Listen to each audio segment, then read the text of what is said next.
Windsor City Council meeting today with a number of files making their return to chambers. CTV's Travis Fortnum is here to unpack some of the highlights for us today. And Travis, let's start with the decision made on a number of playground upgrades. Yeah, that's something we first talked about last week, and now the idea moves ahead. City Council has approved a $16.2 million plan to replace 36 aging playgrounds across the city. City officials say many of the structures have reached the end of their life and need to be replaced. The plan also includes a new super playground at Lansbury Park, with design work expected to begin this year and the bulk of the upgrades and replacements to get underway in 2027. There was also lengthy discussion around panhandling as council heard from police and looked at possible next steps. The issue kind of is, even if and when they're asked to move along, it's where do they move to? And then the second the police officer leaves, they return right back to the spot. So it is a daily issue that we do try to deter daily. Windsor Police Acting Deputy Chief Kenneth Cribley, who wasn't there for this, he just happened to be in chambers today. He ended up answering questions on the spot.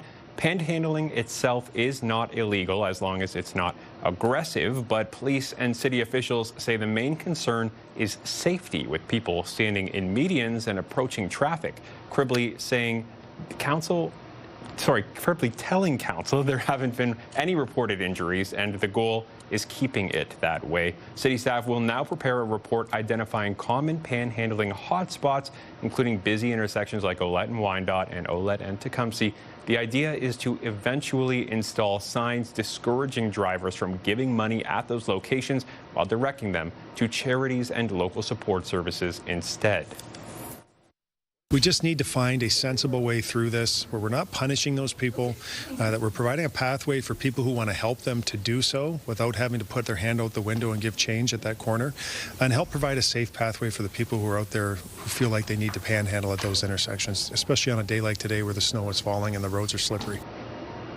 The report presented today did not recommend making any changes to existing medians to make it harder for folks to stand on, noting that they're there for a reason. It also noted panhandling isn't necessarily seen as a danger to driver, like I said, with no reported incidents as a result of distraction from panhandlers. Okay, a lot to take in there. And Travis, of course, we're also talking about the topic of the Gordie Howe International Bridge. It also made its way to council. Of course it did. It's what we're all talking about right now, right? A motion related to this matter was brought forward by Councillor Kieran McKenzie.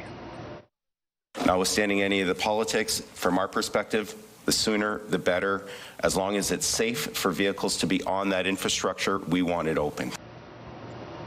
Basically, the city will send a letter to Ottawa formally expressing how important it is to Windsor that the Gordie Howe opens ASAP, meaning early 2026.